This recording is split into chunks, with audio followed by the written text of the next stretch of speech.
Welcome to the Explainer. Okay, let's dive right into the fascinating, intricate world building of a universe where extreme, civilized order is layered directly over total chaos.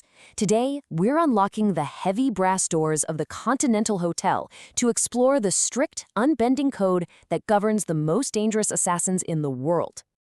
You know the rules. No business can be conducted on these premises, lest incurring heavy penalties. Have a drink and relax for now. This iconic warning from Winston perfectly sets the stakes for our journey today. We're going to unpack the absolute, ironclad laws governing this very unique hotel chain. All right, Section 1. Welcome to the Continental. If we look past the posh exterior of tailored suits, sommeliers, and luxury accommodations to see it for what it truly is, the modern assassin sanctuary is actually deeply grounded in history. It relies on the concept of asilia. That's an ancient Greek and Roman practice of declaring a religious place sacred and inviolable, creating a refuge from persecution, war, and all acts of violence. The Continental operates on this exact, almost medieval sense of religious honor and immunity. It's a sacred space, right? But overseen not by gods, but by the mysterious high table. Moving on to Section 2, the one absolute rule. So, the sanctuary protocol is paramount here. Absolutely no business, which, as we know, means fighting or assassinations on the premises. But access to the sanctuary, it isn't free. Mandatory payment is required just to step foot inside, whether you're booking a suite or just grabbing a drink at the bar. From there, you are bound by blood. You absolutely must honor a blood oath marker or face the death penalty, and you are strictly prohibited from aiding the exiled. And let me tell you, that offense carries some brutal punishments. The crucial takeaway here is that these rules don't just provide structure. They are literally the absolute line between life and death for everyone who walks through those doors. Which brings us to Section 3, currency of the underworld. Now, you might be wondering, how do you even participate in this society when standard money means absolutely nothing to the high table? Well, it's all about this shadow economy. Gold coins, for instance, don't have a standard fiat monetary exchange value. Instead, they represent transactional respect, trust, and mutual obligation. One single coin can buy anything from a night's stay to corpse removal or even a doctor's visit. It fixes the cost of completely disparate services. Then there's the blood oath marker. This is a binding blood debt between two individuals sealed with bloody thumbprints right inside a special medallion. If someone presents a marker to you, you have to honor it, no questions asked. Finally, the adjudicator's medallion. This represents absolute high-table authority, demanding immediate, unquestioning cooperation under penalty of death. The whole gold coin system is just brilliant, really, because it levels the playing field, relying entirely on mutual respect rather than just how much wealth you've accrued. Okay, Section 4, the price of breaking rules. Let's look at exactly what happens when that illusion of civilized order is shattered. Take Miss Perkins, for example. She breaks the sanctuary rule by attempting to assassinate John Wick in his hotel room. Her consequence? Her membership is immediately revoked, and she is swiftly executed on Winston's orders.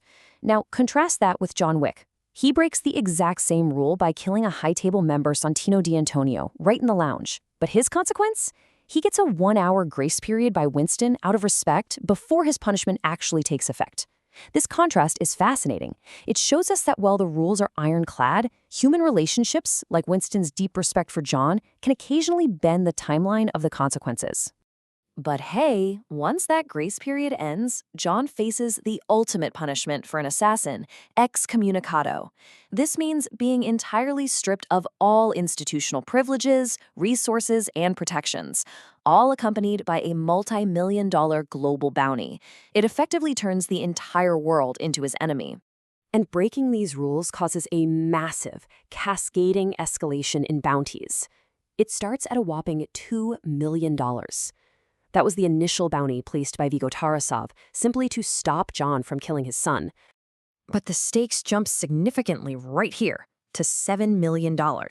This happens when high-table member Santino D'Antonio gets involved, slapping this bounty on John after John assassinates his sister.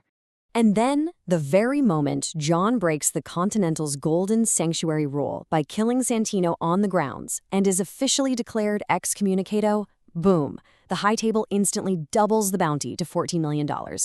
Finally, the bounty reaches a truly staggering $40 million. This incredible figure, orchestrated later by the Marquis de Gramont, really shows the sheer, crushing weight of the High Table's wrath when their rules are openly mocked and defied. Let's dive into Section 5, Desecration by the High Table. So, what happens when the managers of the Continental themselves, the very people enforcing the rules, decide to rebel against the table? Well, the terrifying answer is deconsecration. This is the supreme authority of the High Table to revoke a Continental Hotel's status as a safe zone. It immediately permits killing and executions right there on the grounds. Make no mistake, this is the High Table's absolute nuclear option. It's weaponized against rogue managers like Winston in New York and Koji in Osaka when they refuse to submit. Let's trace exactly how this nightmare scenario unfolds. First, an adjudicator or high table representative arrives to demand immediate submission or resignation from the manager. If the manager refuses, the Continental is formally deconsecrated, completely stripping its neutrality in an instant. Then, heavily armored high table enforcers invade the premises to eliminate all targets. We see this exact brutal procedure play out, literally transforming a luxurious, peaceful safe haven into an absolute bloody war zone. However, there is a super fascinating nuance to all of this: the self-defense exception. The rules are incredibly strict, yes, but they aren't unjust. Interestingly, as seen in cases like the events in Prague, characters like Eve Maccaro are spared execution simply because they only acted in self-defense. The Continental staff executed the attackers who broke the rule, but they let Eve go. This proves that if you don't actually initiate the violence, the Continental will still protect you. Even Charon hinted at this to John when Miss Perkins attacked him, implying John totally had the right to defend himself. As we wrap up today, I really want to leave you with a provocative question about the very nature of power here. If the Continental's rules can be manipulated, bypassed, or even deconsecrated by the global elite at the High Table, is it truly a sacred sanctuary or just another weapon of control? Think about that for a second. I hope this explainer has completely changed how you view the underworld's most famous hotel. Keep learning, keep questioning those rules, and I'll see you in the next explainer.